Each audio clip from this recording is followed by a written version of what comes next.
Splash Wall is a sub-weapon in Splatoon 3. I know that's quite obvious. However, in this video specifically, I want to try my best to teach you guys absolutely everything I know on how you can utilize your Splash Walls optimally. As someone who's been playing Splatoon for 9 years now, played at top level from 2015 to 2019, hasn't stopped playing, used weapons in tournament like the original 96 Gal Deco from Splatoon 1, the Cherry H3 from Splatoon 1, the Blob Blubber from Splatoon 2, the Heavy Splatlings from Splatoon 1 and 2, the 52 Gal, I mean the list goes on. A great majority of my time has revolved around Splash Wall weapons, and you can honestly say that I'm a Splash Wall main. So I'm going to try my best here to teach you everything I know. Now, if you're watching this and you don't even know what a Splash Wall is, well, here's a quick debrief of what a Splash Wall is. A Splash Wall is a sub-weapon where if you throw it, it basically makes a wall of ink where the enemies cannot shoot through it. However, if you're on the team of the Splash Wall user or you're throwing the Splash Wall yourself, you are able to shoot through it and you should be able to be protected by that Splash Wall if enemies try to shoot you back. Here's a quick example with the AI bot. If I throw a Splash Wall and I shoot the AI bot, as you can see, I am completely safe. They are pretty much unable to be able to hit me if I am standing behind my Splash Wall. Excuse me. So we know what the Splash Wall is and we know now what it does, but how in the world are we going to use the Splash Wall optimally? Now the thing that you need to be wary of when using a Splash Wall is that once you throw it, it takes out a certain percentage of your ink tank.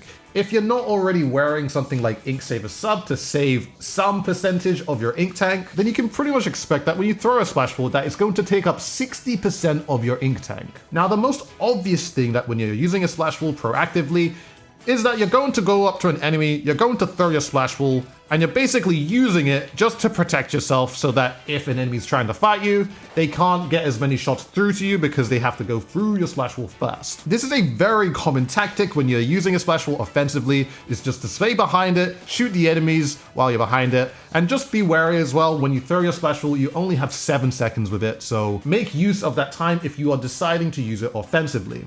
This is the primary use for Splash Walls, and I find it especially really strong when you are fighting a target that's on the same level as you. So if you're on flat ground, it's usually really good to be able to fight that target on that flat ground because it's harder to get around. I also find Splash Walls to be really strong at higher ground because it makes it easier for you to actually hit that target. Since if you do have Splash Wall at this height, you have usually more range to work with, since if you're at higher places, your bullet is actually going to fly further. And it's not to say that a Splash Wall is bad at lower ground. If someone is higher ground, it's actually quite good still, but you might have to hug closer towards your wall because if you stand like here, then the target could probably still hit you right over the wall. So yes, Splash Wall is quite a defensive tool. I mean, it's kind of the point of it. You throw it down just so that it protects you from incoming fire. Yes, but there are many ways where you can be quite, let's just say, creative with it. So one thing that you've probably seen me do quite a lot when using a Splash Wall is that, let's just say that I'm running away from enemies and there's like a whole flock of them. And let's just say that I'm coming up to like a dead end or a corner or anything like that. One thing that I love to do when I'm using a Splash Wall is I usually throw the Splash Wall at the wall just so that I have time to turn around and then try and fight those targets off.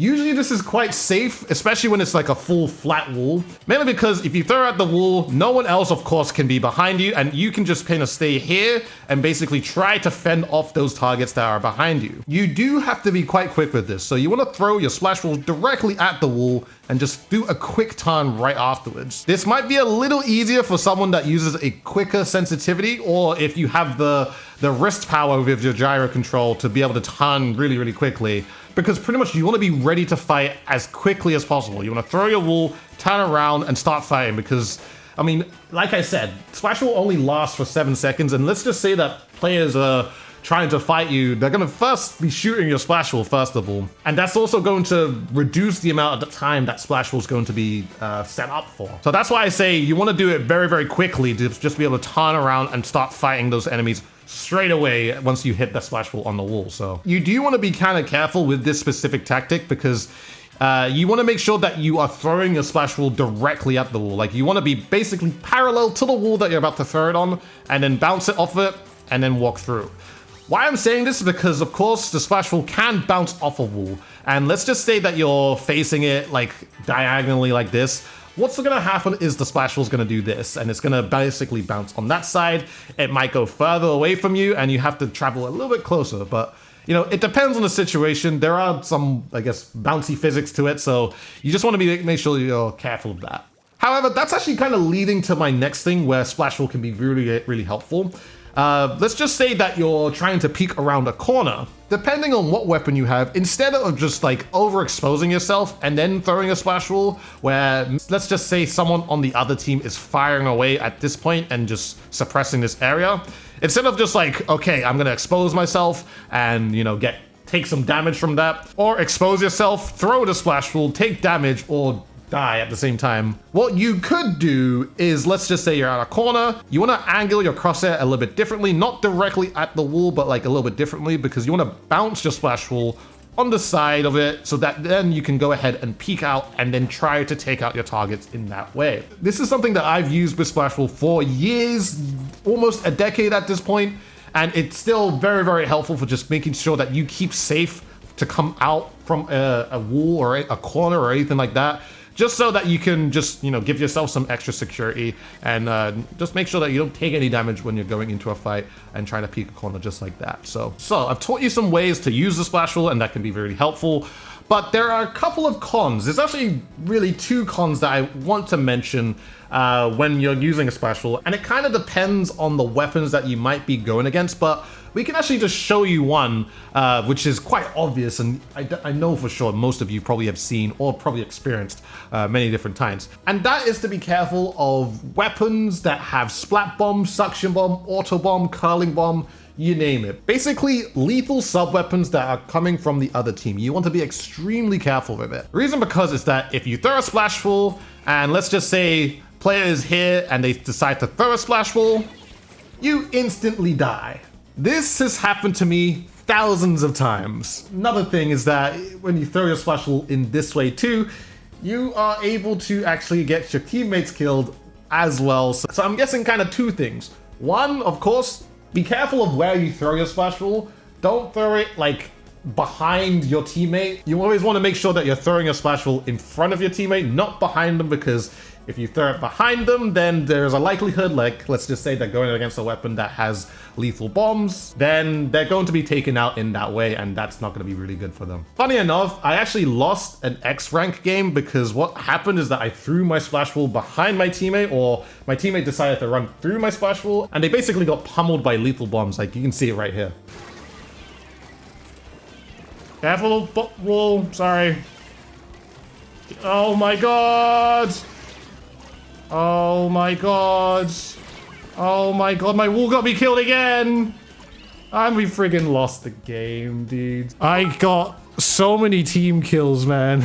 But yeah, like I said, be careful of how you throw your Splashful. Make sure it's in front of your teammates, not behind them. This next con with Splashful is, well, I wouldn't really say it's a con, but it's just something to be wary about when throwing it. So when you have a Splashful, if you notice this is a ramp, quite obvious, right? But the thing is that when you throw a Splashful on the ramp, obviously, of course, it's going to land quicker, but the thing is that you need to recognize is that it's going to deploy a little bit later than just throwing a normal Splashful just on the ground just like this. So if you're going on a ramp, just be wary that you need to kind of wait a little bit before you actually poke out and then start shooting, because what could happen is that when you're on a ramp, you could throw the Splashful and start shooting already, and you wouldn't even realize that your Splashful hasn't actually fully developed, and that's just to say that someone's already suppressing you from this point, or trying to suppress you from this point. You'd probably poke out already, or maybe poke out a little too early before you get your Splashful out, and any charger or any longer range weapon or anything that can reach you would probably take you out before you're even ready. So it's a con, but it's something just to be wary of,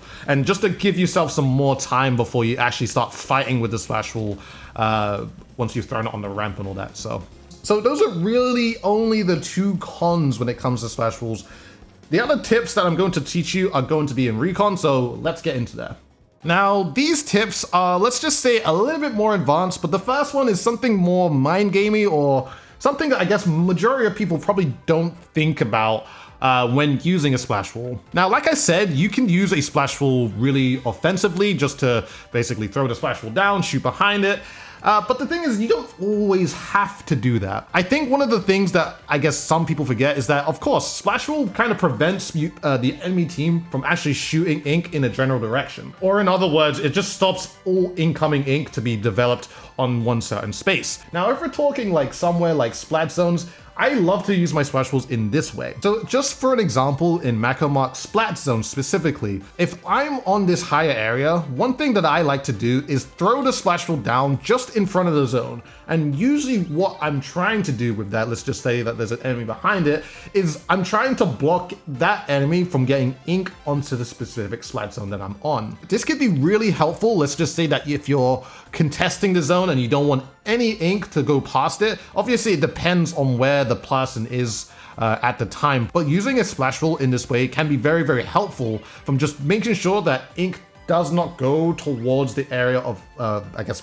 floor that you want it to. It's only, of course, just for some time, but it can sometimes be a difference maker, especially like if there's two enemies in one spot and they're trying to, of course, get ink over the zone, or if it's like a dire situation where they're trying to shoot the zone, but obviously there's a Splash Roll in front of them, so now they have to take some time to actually like either shoot over, or they now have to shoot through the Splash Roll just to actually get some ink on the zone and all that type of jazz. Now, it's not going to delay them forever, so it can be just helpful just to continue throwing it, and of course just suppress them back, because that's what's going to push them back. I mean, it depends if you have a long range weapon that does that, but you know, it's just a nice way to actually like stop people from actually getting ink at a certain area. Of course, it's really helpful in Splat Zones, but it doesn't exactly need to be on Splat Zones. It could be just on absolutely anywhere. Like, you could use your Splash Roll in other ways, where you can throw your Splash Roll down at a farther place just to basically just defend an area, or just make sure that, let's just say that there's an enemy coming from this side, and you want to make sure that enemies are not being able to like easily come past. They have to go through your Splash Roll first before they can actually get to you. So that's just one way. Like, you don't even have to fight with it. You can just throw the Splash Roll down just to block those enemies off. Like, this whole lane now is just blocked off, and now the only way they can go through is either shooting a Splash Roll, which they probably wouldn't do because you can shoot them right back, or they just have to go this way, which in a way you can then kind of bait them to actually go in another direction, because now that Splash Roll is just defending that area. Now you can fight here, and maybe they even fall into those bullets that you're shooting over here. So like, just because you have a Splash Roll does not necessarily mean you have to fight or commit fully to the Splash Roll where you have to fight with it. Like, you could just throw it down and just have it stay there just so that it denies people from going that area. Now, another, let's just say, advanced way I like to use my Splash Roll is to use it like a way to bait an opponent into thinking that I'm in a certain area. Obviously, this might depend if there is a lot of obstacles, like on a map like Macoma. I think if there's a lot of obstacles, then yeah, it's really, really good. So just to show you an example, I mean, I actually did this yesterday too, just so I can show you an example of that in multiple different ways, but let's just say that, okay, I'm starting off here, cool, and let's just say that there's an enemy there. Usually, of course, the thing that what will happen is that the enemy will try to shoot me. However, one thing I could do, let's just say that, I don't know, let's just say that the enemy's like fighting here and they're shooting here. One thing that I could do is just like go into this little corner. I could throw my Splash Roll down, and then I can just basically go around, act like that I set up the Splash Roll because I'm thinking about fighting there, and then go all the way around to flank that enemy. And while they're too busy thinking that I'm in that specific position, I've thrown the Splash Roll down. Actually, I've only just thrown it down just so that I can go around to that around that target to then go ahead and fight them in a different way. The really helpful thing about in this game specifically, because in Splatoon 3 and I think in Splatoon 2 as well, is that obviously you can replenish your Splash Roll or throw your Splash Roll at any point, as long as that you have the ink to be able to throw it. So you could throw your Splash Roll down in multiple different ways or multiple different places just to make an enemy think that you're in a specific position. Like, you could throw your Splash Roll here and then move around it and then just quickly try to take a target down instead of just standing behind it. It's just another way of mind gaming it and just like being quick and just making people think that you're behind a Splash Roll when realistically you're actually not. So that's just one of several ways of using the Splash Roll. Now, this way is really, really tricky. I probably think this is probably one of the most advanced Splash Roll techs that probably a majority of you guys watching this video didn't even know, but I'm about to teach you now. We're gonna start off with this wall right here, and we're gonna look at this ledge.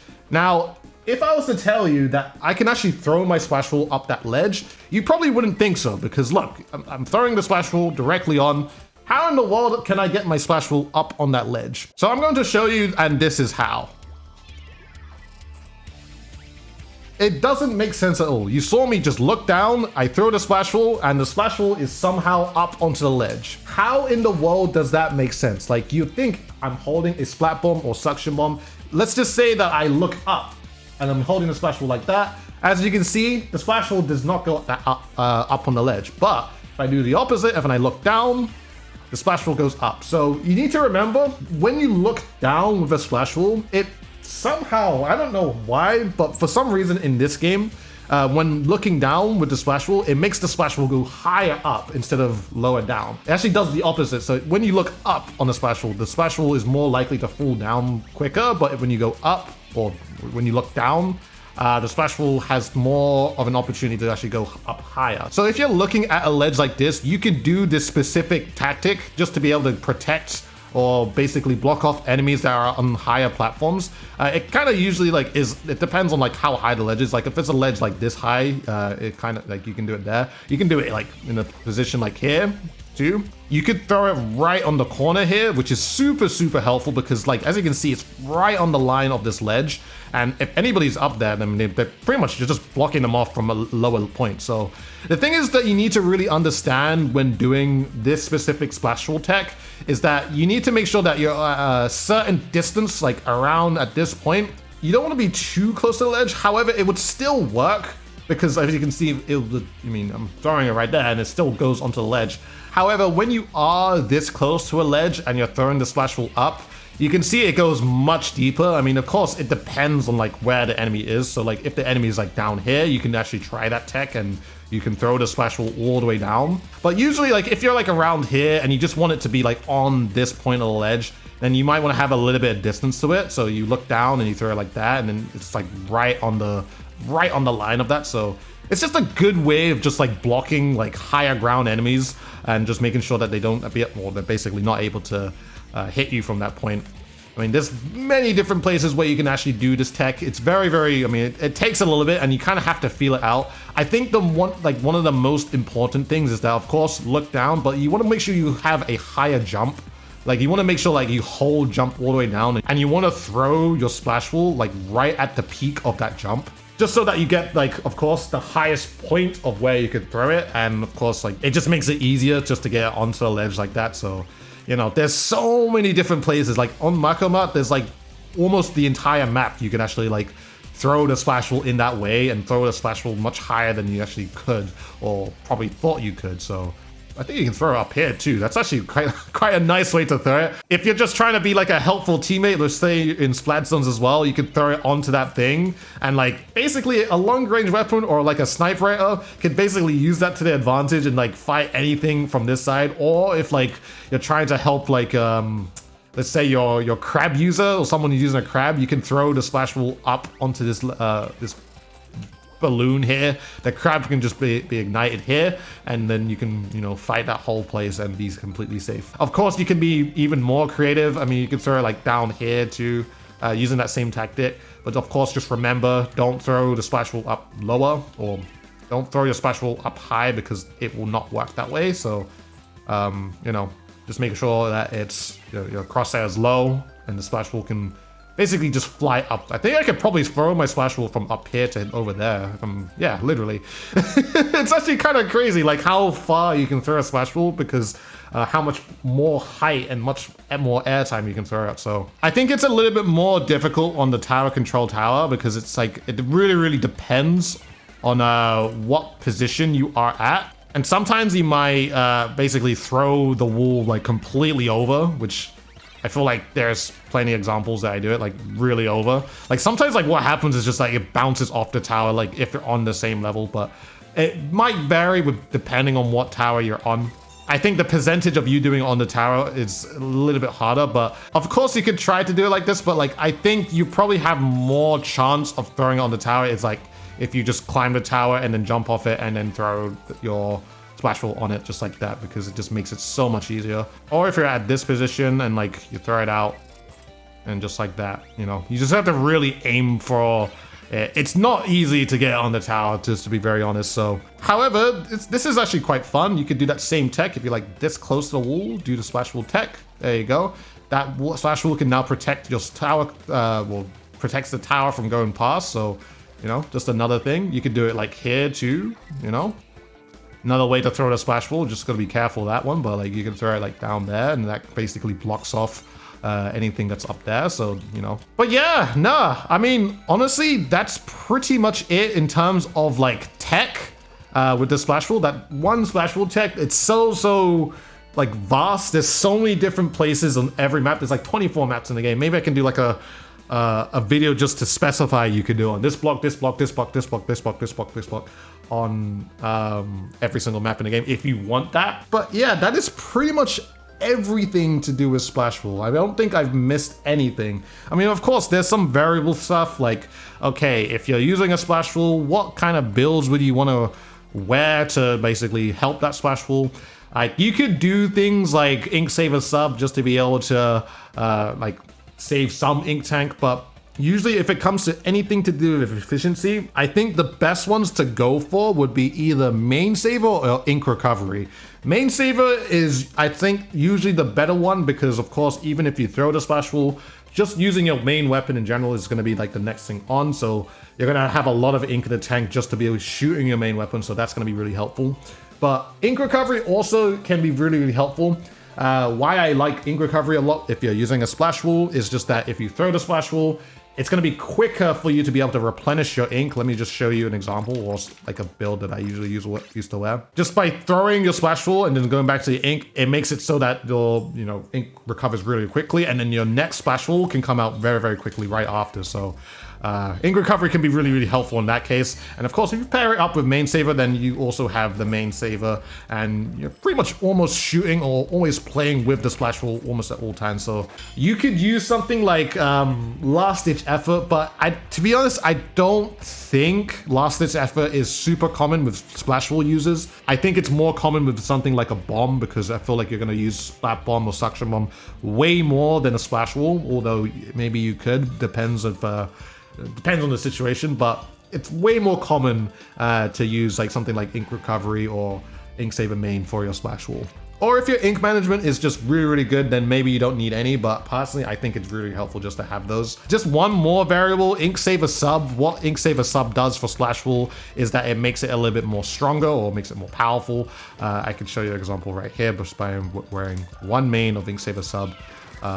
It basically makes it much more tanky, so it's going to take a few more hits. It's not normally so common. Like, I think the only like case where it comes to using a splash wall against ink saver sub is if you're throwing a splash wall against a tent umbrella, or I think usually just a tent umbrella. So basically what would happen is you throw the splash wall and you throw it against a tent umbrella, and basically your splash wall, instead of it instantly depleting with the tent umbrella or the enemy tent umbrella, what normally would happen is that you throw the splash wall and your splash wall would actually still stand for at least 1 second if the tent umbrella hasn't shot it already. So yeah, I guess that could be a little bit helpful, but it's not the most common. Like, usually what people just do is just throw another splash wall, because you could just throw as many as possible, especially if you have a lot of efficiency. So usually efficiency is better than using against like sub weapons or sub power up, of course. So yeah, that's pretty much the only variables in terms of like what you could do more with your splash wall. I think efficiency is much better to use it with, and personally, yeah, that's pretty much everything I know about splash walls. I hope you found this video informative and maybe you learned a thing or two of splash wall. I hope it was entertaining for you as well. And if you haven't already, I would really appreciate it if you subscribe and like this video, because I put a lot of work into it. And of course, a lot of my knowledge of 9 years playing this game, it's going to 10 next year, has come from splash walls. So I hope that you know how to use the splash walls better. If there is any other sub weapon or any other thing that you feel like I could, give you some more insight on, let me know in the comment section below, and I'll be happy to take your suggestions. So yeah, no, I appreciate it, guys. Thank you so much for watching this video, and I shall see you guys in a future one.